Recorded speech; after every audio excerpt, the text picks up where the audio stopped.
All right, welcome. Today we're going to talk about getting fit. But forget the gym for a second, we're talking about getting your finances in shape. We're kicking off your financial fitness journey with a super simple guide to personal finance.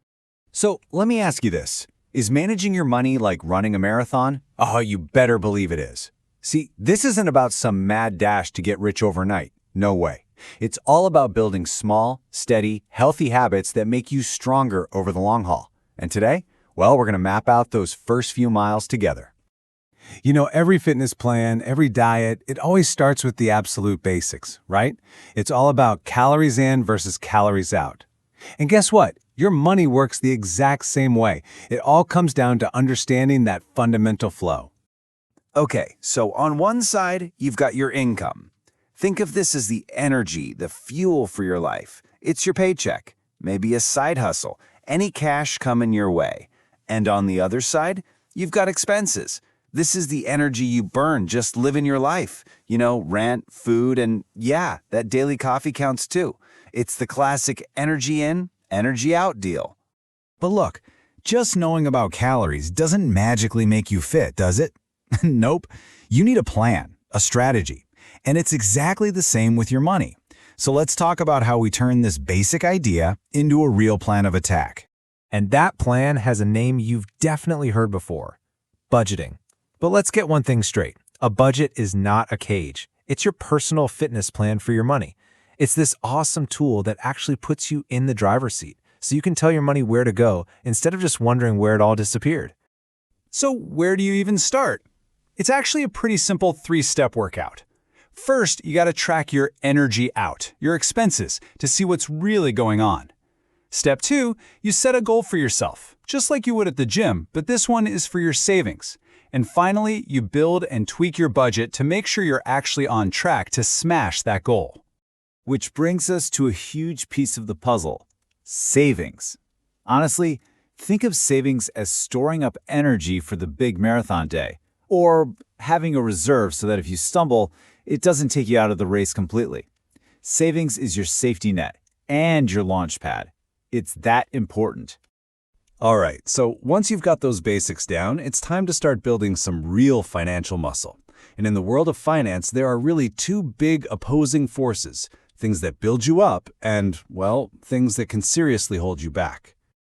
On the one hand, you have investing. This is your strength training. It's where you use your money to build up financial muscle that can actually grow all by itself over time. But on the other hand, you've got debt. Think of debt like a financial injury, maybe a sprained ankle. It needs to be taken care of, because if you don't, it'll just keep draining your energy and stop you from getting stronger. So what's the secret sauce here? What's the thing that makes your muscles grow or makes that injury worse? It all boils down to one single concept, a concept so powerful it's been called the most powerful force in the universe: compound interest. Now, to really get why compounding is such a big deal, let's start with its simpler cousin, simple interest. Imagine you invest $100 and earn 5% interest. With simple interest, you just earn a flat $5 every single year, only on that original 100. It's okay, but man, it's a slow burn. But this is where the magic happens: compound interest. This is where your financial muscle starts to grow on its own. So you've got that same $100. After year 1, you get your $5. But in year 2, you earn 5% on $105. Your earnings start earning their own money. It starts small, but it creates this incredible snowball effect. Just look at the difference on this chart. It's incredible, right? Simple interest is just that straight, predictable line. But compound interest? It starts to curve up, and then it just takes off, growing exponentially. And that, right there, is why the single most important thing you can do is start your training as early as possible. Give that magic more time to work for you. So you're working out, you're eating right, but how do you actually know if you're getting fitter?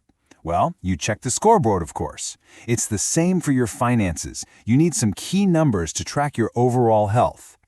Your financial health pretty much boils down to two things. First, your assets. These are your strengths, stuff you own that has value, like your savings, your investments, even your car.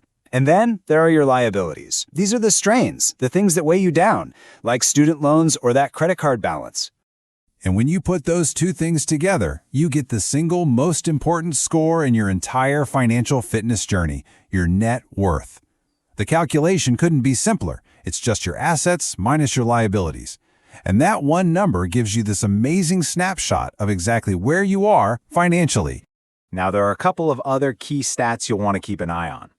Your credit score? Think of that like your reputation at the gym. It's a score that tells lenders if you're reliable. A good one can save you a ton of money down the line. And then there's inflation. The best way to think about this is like the treadmill you're running on is getting just a little bit faster every single year.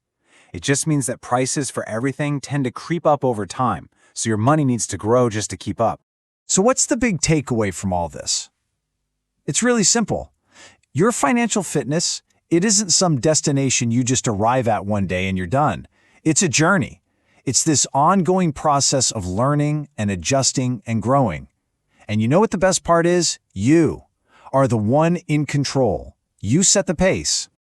So there you have it. We've gone over your financial diet, we've laid out a workout plan, and we've talked about how to track your progress. The foundation is all here. So the only real question left is, now that you know the basics, what's the very first workout you're going to try?